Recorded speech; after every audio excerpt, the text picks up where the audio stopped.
Hello everyone, my name is Whit Hornsberger, and I'm honored to have this opportunity, this time and space, in collaboration with Manduka and the Vincent van Gogh Museum of Amsterdam to help bring attention and awareness to mental health. Today I'd like to speak about something that Vincent himself experienced, and for that matter, all human beings experience, and that is doubt. In my line of work, I've worked with professional athletes and doctors and everyone in between. And we can take solace in the fact that we are not alone in our experience of doubt and self-doubt, that this is a shared characteristic that all human minds have experienced and will continue to experience.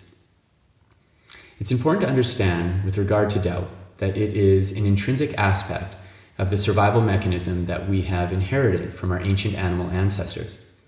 In fact, doubt played a crucial role both in the survival and in turn the evolution of our species. But for the most part today, this is an antiquated attribute that only impedes our progress, our spiritual evolution, and afflicts our emotional well-being. In contemporary society and for the contemporary human mind, doubt is often arising in relation to impatience. Impatience for a desired result or outcome. But as we all know, anything that we wish to accomplish is built upon a systematic process. The repetition of intention and action that over time, when combined with patient endurance, gives rise to the intended effect or result. In fact, the essence of our human lives is the coming together of successive moments of experience. Our lives themselves are a process, a journey, or a vinyasa, if you will. Even the destination that we are intending or manifesting moving towards itself is a momentary experience that then becomes part of the process itself. And as Vincent wisely said to his brother Theo at one point, the great does not happen through impulse alone, but is the succession of little things that are brought together. However, when the desired results of the conditioned mind do not arise in the way in which the mind would prefer them to arise, or when they arise, this gives rise to impatience and doubt. And then these mental phenomena are compounded by what's referred to as the negativity bias of the human brain. It intensifies these feelings of impatience and doubt.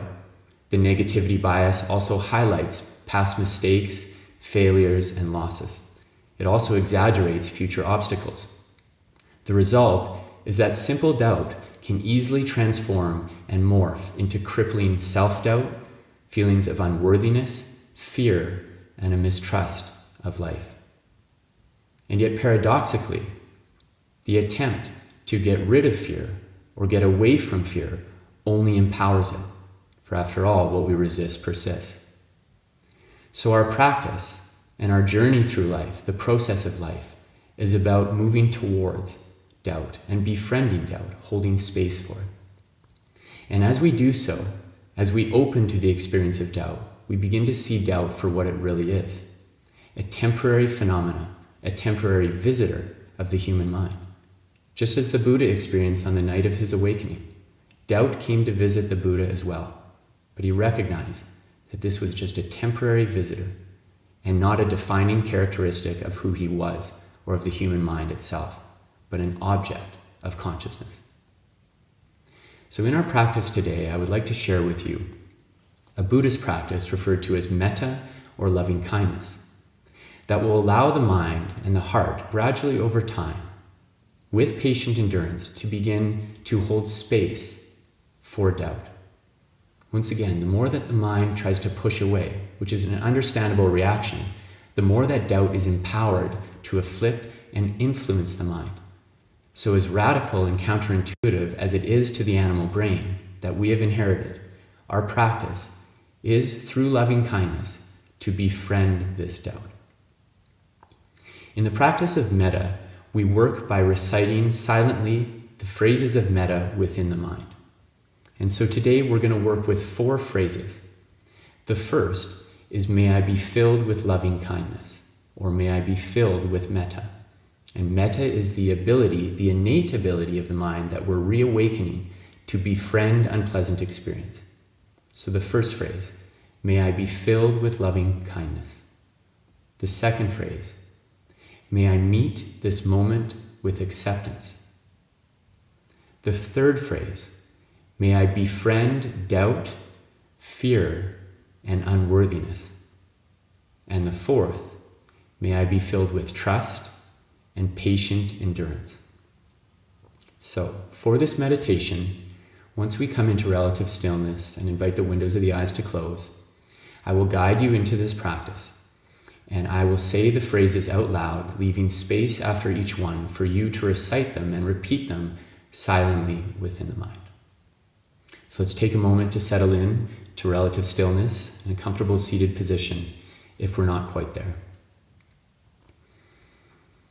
Inviting the windows of the eyes to gently close, let's take a moment to intentionally arrive with a couple conscious cycles of breath in through the nose and out through the mouth. Softening through the belly, relaxing through the muscles of the face. One more time if you'd like, in through the nose and out through the mouth.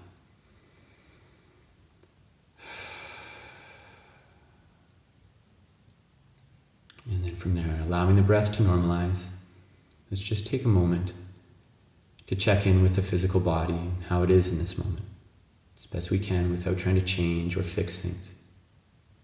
Maybe even posing this question in the form of a thought. How is it now? Not perhaps how would the mind prefer the body to feel now, but really meeting this moment exactly as it is.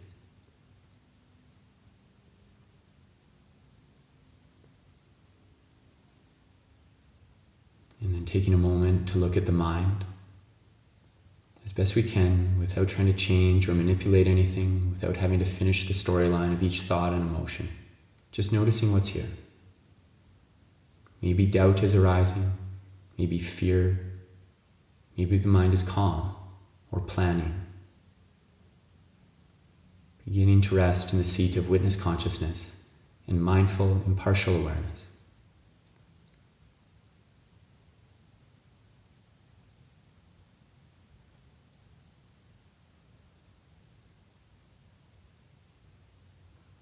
And then beginning to draw our attention to the heart center. Beginning to hold space for ourselves, including all the thoughts and emotions, the sensations that we experience within this human embodiment. And beginning our practice of metta. May I be filled with loving kindness.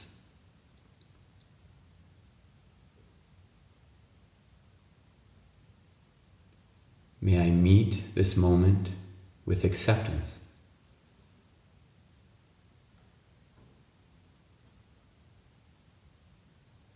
May I befriend doubt, fear, and unworthiness.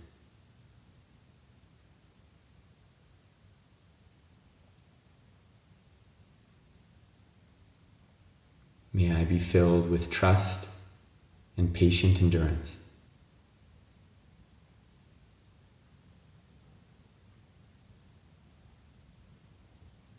May I be filled with loving kindness.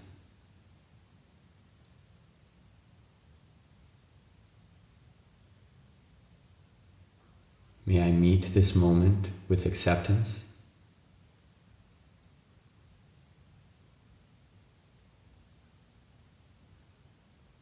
May I befriend doubt, fear, and unworthiness.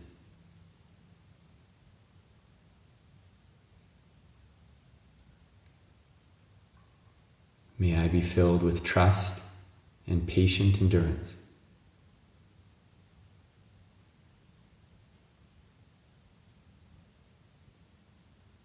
May I be filled with loving kindness.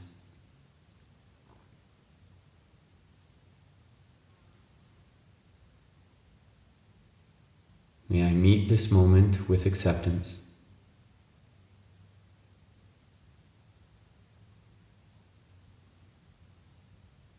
May I befriend doubt, fear, and unworthiness.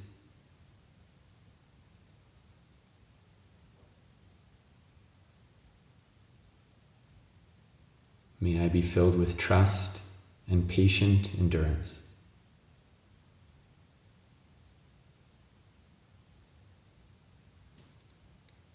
Continuing now on your own, and wherever the mind wanders away from the phrases, we come back and begin anew with the first one.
And finding one final round of these 4 metta phrases, please.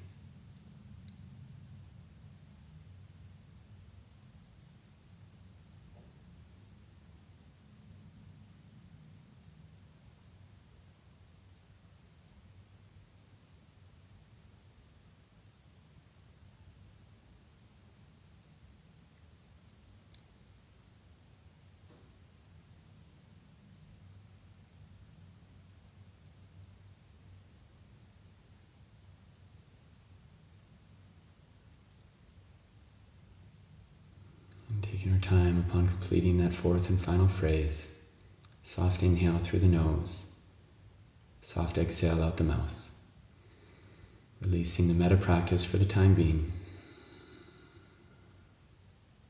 and just pausing for a moment to notice the effects of the practice, whatever that may be.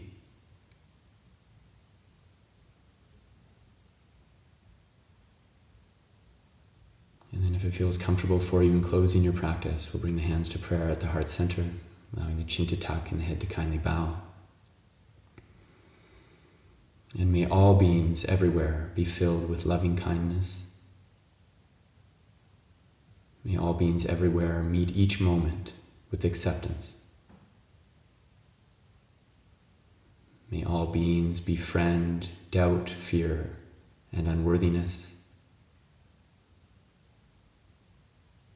And may all beings be filled with trust and patient endurance. Sadhu, sadhu, sadhu. Well done, well done, well done. Mindfully attending to the hands as they lower, and then to the eyelids as they open.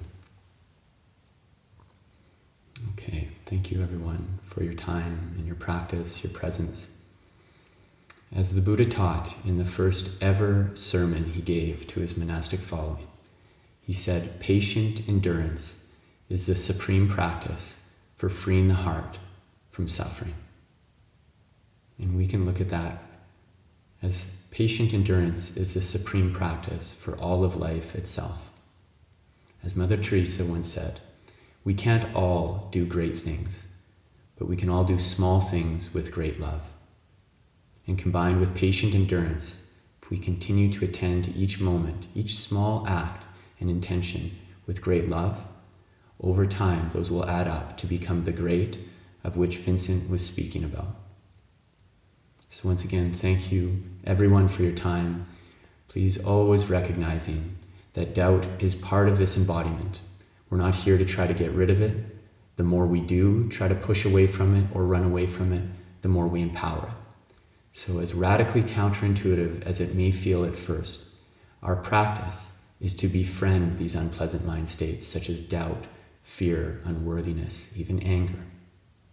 And in so doing, as the mind opens into all-encompassing and all-embracing awareness, and we hold space for doubt and fear, uncertainty, we begin to see them dissolve.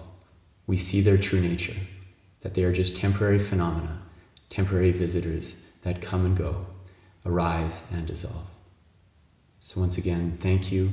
I wish each and every one of you all the best on your path and your journey.